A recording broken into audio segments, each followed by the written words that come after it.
Hi, welcome back. I don't remember how it started. I think I first bought the standard set. Later on, I purchased more open stock from Blick. Then Caran released the 50th anniversary editions. I told myself I didn't need all that, so I bought two sets from Caran. Soon after, Blick had them on sale, so I bought the other three sets. Since then, I have continued to add more to my collection by buying open stock from Blick. Before I forget, I also purchased the warm set from Amazon Germany. I love how these feel on paper. The playfulness of this wax pastel made me want to create and use them, but I haven't. When I wet them with water, the colors sometimes look slightly different from when they are dry. Without knowing what the colors will look like, I won't be able to use it because of how I create and color. That's the reason why you are seeing all these swatch cards I'm making. I'm going to stick them on the lid inside the tin so it's easy for me to identify the colors when I use them. Also, when you add water to these wax pastels, they do not always look clear and transparent like watercolor. Sometimes, some colors are more waxy and opaque, and sometimes when I mix specific colors, the blend can look cloudy and muddy fast. By swatching these, I can get familiar with them as well. One of you asked me about the difference between Neocolor 2 and Derwent Inktense pencils. With Derwent Inktense, the colors look more transparent and more vibrant. With my limited experience, I would say there's a lower chance of the Derwent Inktense getting too muddy when mixing colors.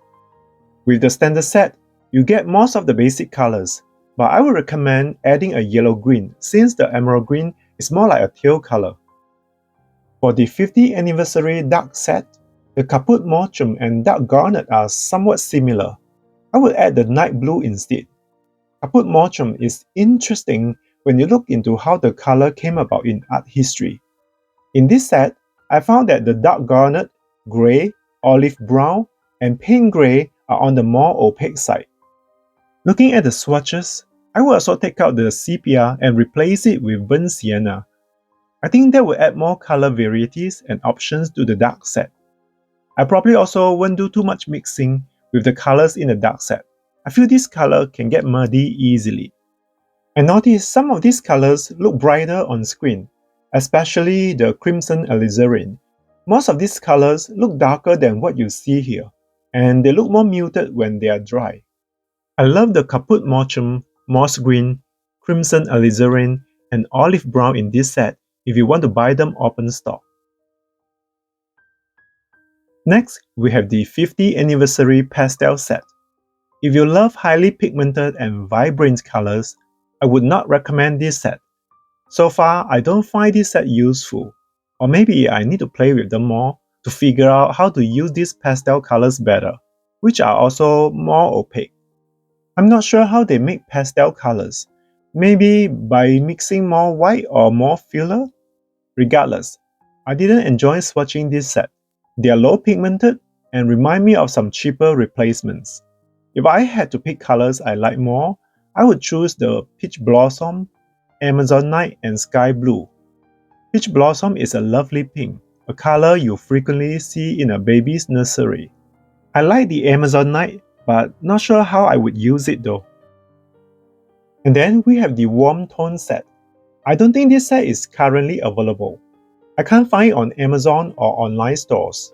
You may want to check your local art supply store if you are going to get this set. In this warm set, I'm surprised to see umber. I think I would rather replace it with purple violet or carmine. Unfortunately, we are seeing the pastel color Sahara yellow again. With this set, you do get most of the familiar warm tones like the apricot, salmon, and pink. In this set, I love the English red, flame red, and salmon. Unfortunately, many colors in this set are a bit opaque. The Chinese green is a greenish yellow that reminds me of something gross when you have the flu. By making these swatch cards, I also started to see many duplicates. I would also replace the Chinese green or the Sahara yellow with golden yellow. I think that would complete the warm set better. Next, we have the 50th anniversary large set. I think in my last Neocolor 2 video, someone corrected me when I say last set. I guess I was lasting over the colors. Thanks for correcting me and I will pay more attention. I'm guessing this set is meant to represent the vibrant colors found in nature, since I see many greens and blues. And we are seeing the Chinese green again. I think I will replace it with sapphire blue or turquoise blue. I love the Acuba green, but I think it looks similar to the moss green. The dark green, lilac, and Prussian blue are absolutely beautiful. If you prefer to buy open stock, I think these colors are excellent to add to your collection. A few colors I didn't mention are a bit more opaque. I would avoid if you prefer your colors more transparent. The next 50th anniversary set I want to discuss is the Pop Color set. Looking at the colors, I think this set is for artists who enjoy drawing or painting flowers. I see many floral colors in this set, but 5 purples and 2 pinks may feel a bit much, especially since purple and purple violet are slightly similar.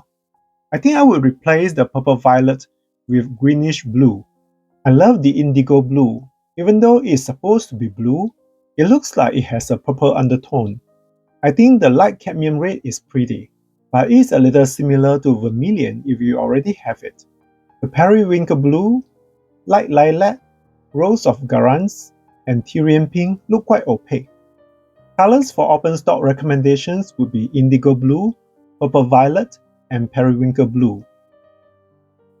Next, I have the 50th anniversary portrait color set. Naturally, I'm seeing different shades of skin tones. Since this is a portrait set, I think it makes more sense to give us a red rather than a white.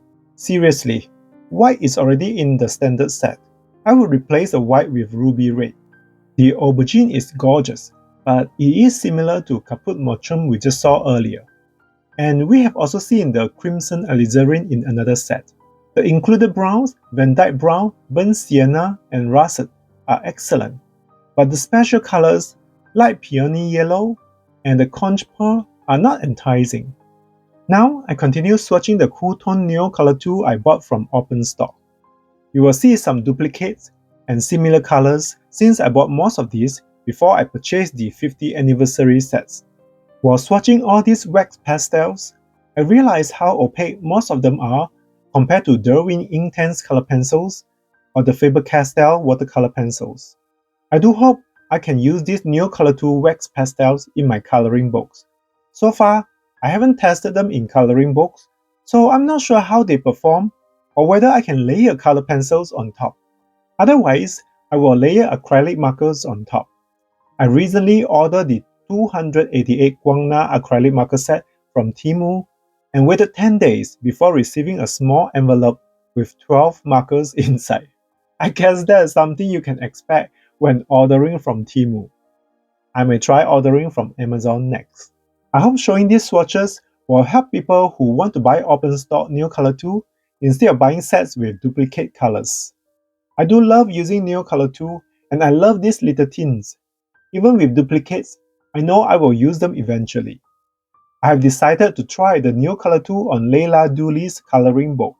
So if you want to see that, please subscribe so that you won't miss it when I publish the video. While swatching the warm tones, I noticed the camera on my phone tends to intensify the reds and purples. So just to be aware, the colors you are seeing may not be as vibrant. The colors you get from Neocolor 2 may not be as many as those you can get from Faber-Castell watercolor pencils or Derwent Intense pencils. Still, the experience of using them is different. Something freeing about using the Neocolor 2.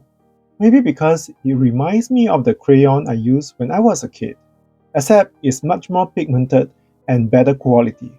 I know I can get a sharpener for the Neocolor 2, but I don't plan to. If I need to color tiny details, I have other watercolor pencils that can do so.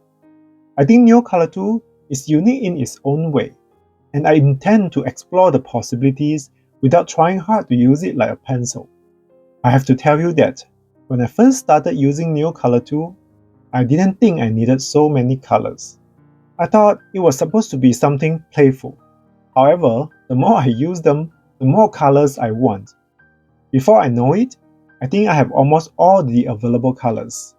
I know I may have a few colors missing from my collection, but I'm not going to check. I will take a break from buying more, and hopefully, I will show you more of what I create with them. Even though I have been buying more and more coloring books, I started pulling out art supplies and stationeries from my storage. It feels good to use what I have. I even created a coloring book tracker for my collection and to track the progress. Please let me know if you are interested in seeing that as well. I don't want to tell you not to buy more, but I think it's fun to check the items we have already purchased to see what we haven't touched. For example, I have the Faber-Castell Black Edition 100 set and the Derwent Intense block, which I need to swatch and try. Life has been busy and chaotic. My dog has been sick recently, and I try to spend more time with her. Anyway, I'm glad I took the time to create the swatch cards for the Neocolor tool I have. From here on, it will be easier for me to find the colors I want when I feel inspired to use them. I know I do a lot of swatching on my channel, but I don't plan to do only that. I do find it helpful to swatch and get familiar with the art supplies I have. Even though some of the art supplies feel similar, they still have their unique characteristics. After swatching these, I feel more confident in choosing the right colors when I use them. It has been great chatting with you all in the comments. I hope this video is somewhat helpful. Thanks for watching. Bye.